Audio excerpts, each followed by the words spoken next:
Hey guys, welcome back to the channel. Today's video is going to be a review video of Blink-182's new album, One More Time.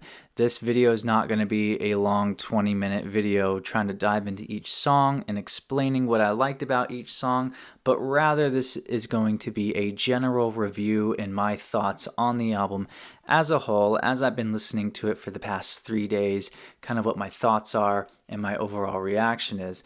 There's many other reviews out there that go song by song, and there is many people who really go deep into how they wrote the songs, the lyrics, and all that. This video is not meant to do that. This video is meant to give you a short, sweet, straight to the point review of the album and kind of what my thoughts were. Blink-182 announced with the song Edging that they were pretty much back together. Tom DeLonge was back in the group, Matt Skiba was out, and this is classic Blink-182 at its best.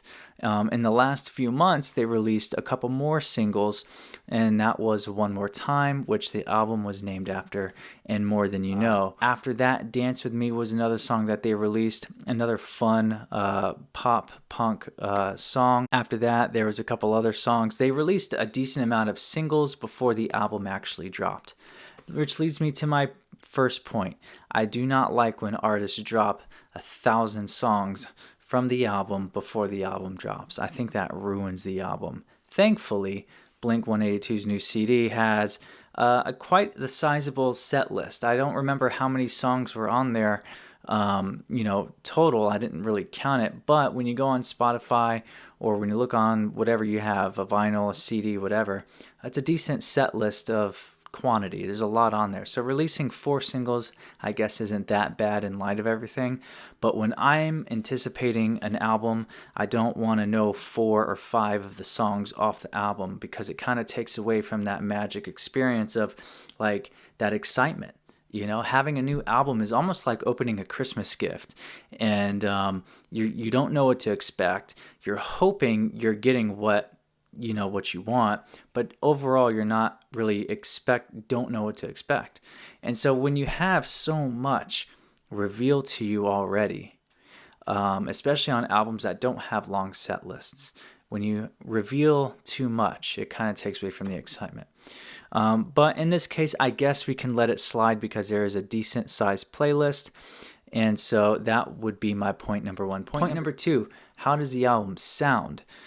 This is very, very important. So Blink-182 and the Neighborhoods album felt like Angels and Airwaves in a lot of ways. Tom had that embellished, sad punk rock voice where he, was dramatic. And it was kind of like the chorus of I Miss You, except all the time, right? That embellished punk rock vocal.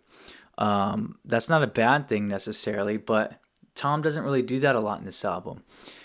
This is very much like classic Blink-182. Everyone's vocals, and I say everyone because they included Travis singing on One More Time. I don't know if he was singing on any other songs, but in One More Time, Travis does sing, and it's more of just a mellow thing, and he was just saying One More Time, kind of backing up Mark and Tom. And so, but it was cool to see Travis sing. The album overall sounds really good. It was mixed very well.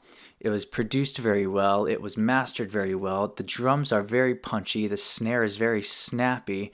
The electric guitars are gritty and classic Tom DeLonge guitar tones. The album, though, sound-wise, past the mixing, past the mastering, past the sound quality, the music itself has kind of tones of the Dude Ranch era, has tones of that self-titled album from like 2003, but it also has some aspects of it are kind of fresh and new, and I appreciate that. I think they knew how to do the album.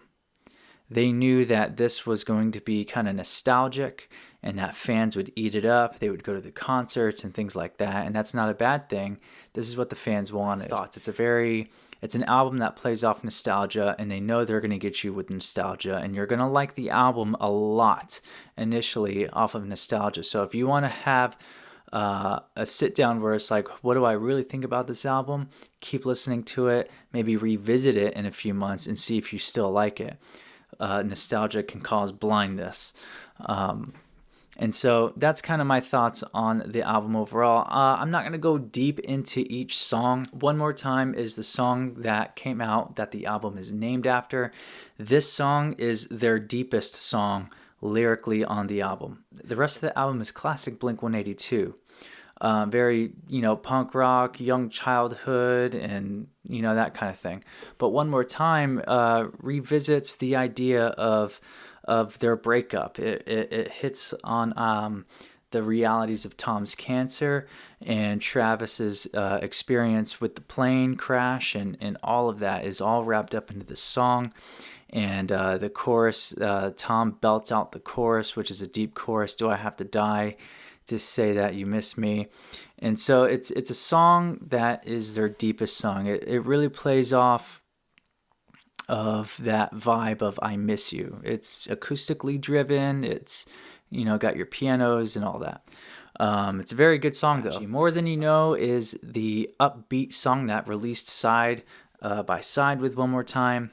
And it's a very just classic punk rock song. And that was the song on there that didn't sound like past Blink-182 songs for me. That sounded very fresh.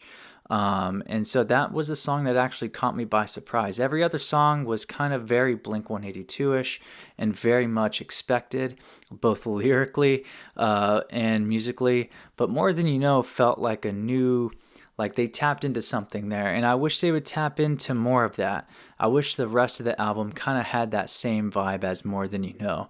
But it was a good album. It was a good album overall. There's not much to say other than that it's a good album. It's Blink-182. If you like punk rock, if you like that classic sound, give it a listen. And leave your thoughts in the comments below. Again, this is not meant to be a deep review, just my thoughts overall. I would say that the album is very strong in the first couple songs, and then you kind of get the point halfway through the album. You're kind of like over it. There's a couple interlude type songs where they're like 30 to 40 seconds, and so that kind of thing. The first song is Anthem Part 3, which was a very appropriate song. Kind of has a similar structure to Anthem Part 2.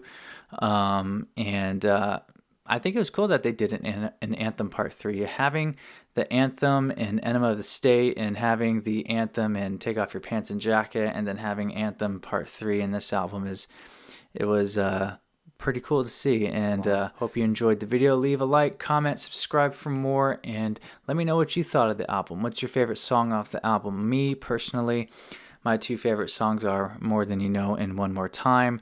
And yeah, we'll catch you guys in the next one. Peace.